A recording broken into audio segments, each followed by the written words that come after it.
I want to be that person that gives everyone assurance. Hello. Victoria, I'm sorry to interrupt, but... No worries. Matt, I need to talk to you right now. Okay. Okay. Thanks. Talk to you in a little bit. Hey, bud. How you doing? Good. I see it. You too. It's so hard to open up to Matt and talk about things when there's constant change and new things happening. I'm like, I can't even communicate my one thought.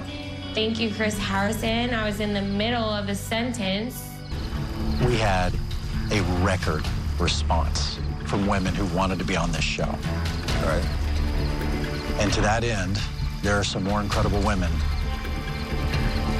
that are dying to meet you and want a shot at falling in love with you. And they're arriving right now. Oh, my goodness. I can't take it. A limo full of new women have joined The Bachelor, just like that. For the first time in Bachelor history. Such a thing has never been done. 3 weeks into the season, throw out your at-home leaderboards. Just when you had it all figured out, Matt's search for love gets turned upside down. And with the addition of 5 more women, there's only one person to turn to. That means, once again, it's time for Most of America Loves Ted.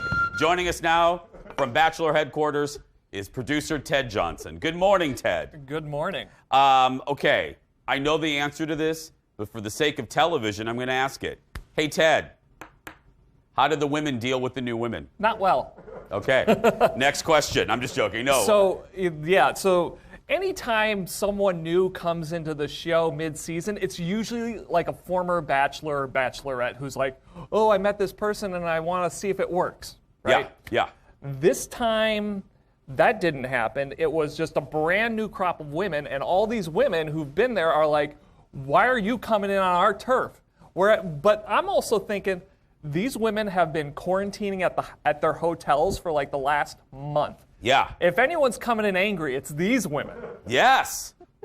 Well, okay, but let me ask you. Okay, did they need to do this, Ted? You've watched these 3 weeks. Was the show that boring? Was this season that boring that they needed? Because I think Chris lied there. I like this Bachelor. I think he's a great guy, but I think that was a ploy. I don't think there was a record amount of women. Do you? No, and no one had any idea who this guy was. And every year there's records amounts of women trying to get on this show. He's a little dull, and you need to kind of like poke him to get things juiced up a little bit. And Victoria's reign on the show may be coming to an end sometime soon. So maybe this was them being like, okay, we got to add new blood. Well, speaking of new blood, there's good news for us here in Minnesota. Correct me if I'm wrong, there's a Minnesotan in the new bunch? There is. Her name is Michelle. She's a teacher from Edina, and she got the one-on-one date yesterday. Ooh! Yeah, right. I mean, right out of the limo, one-on-one date, and he is smitten. So Edina for the win. Yeah. So she, I put her in the top 4 at this point. Okay, and if any of her family members are watching, please email us at our show page. We'd love to talk to you. Yes. Good stuff. If you got some dish, we'll take that too, Okay, there's also another storyline last night. I know Kendall's been talking about it. Eyebrows have been raised, jaws have dropped. What's going on? This was insane. Now, before we get into that, The Bachelor, which has typically stayed with the same formula for the last 400 years. 400 years. They're starting to do something different, and they're doing a cold open, which is they've never really done before. They did it last night. Explain, we do a cold open. Explain, Conan does it, Stephen Colbert. What is a cold open? Think about the Saturday Night Live. Oh, you come right out of commercial, and it's boom, they're going. It's the thing that airs before the main show open. Like for us, our cold open is the tease before Yam House sings. Right. Yeah. So they did a cold open last night, and if this doesn't have you hooked, I don't know what will, Leo. People have gone out of their way to find me and tell me, oh my God, watch out for this girl. In what regard? Like, watch out with her how? That she may be an escort. Oh. I'd heard rumors that she's entertaining men for money. A shocking new episode of The Bachelor starts right now. I'm sorry. Did that woman on the American Broadcasting Company just accuse another woman of being a hooker? Yeah. They went there. Wow. Yeah. And she claims they're both from Chicago, and the night scene in Chicago is a small group. No. I lived in Chicago. It's a big city. Yeah.